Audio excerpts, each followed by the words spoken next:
диагноз, как храп, да, который сейчас ставят, то есть уже у молодых, если раньше это было у взрослых, сейчас это уже, даже уже у молодых, у 20-летних, да, то есть начинается, как можно от этого уйти?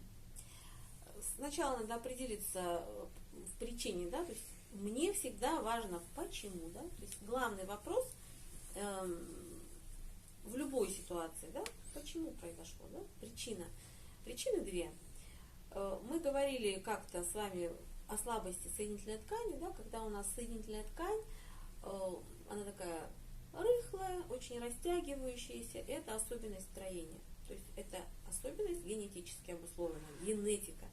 И когда мы говорим про храп, это по сути дела провисание мягкого неба. Мягкое небо это тоже структура соединительно-тканная. Если она не крепкая, не плотная, да, она такая растянутая и провисающая, это особенность строения уже проявляется у маленьких даже детей, да, в виде храпа. Но чаще всего, почему вдруг у ребенка этого не было, а в 20-летнем возрасте или там в 40-летнем, в 50-летнем это проявляется? По большому счету, да, это опять же проблема кишечника, потому что из кишечника все это попадает масса бактерий, токсинов, кровь, в ткани, лимфа это все вытаскивает и забрасывает куда? В носоглотку, да? И вот здесь всегда присутствующие бактерии создают отек. Отек перекрывает, да, дыхательные пути.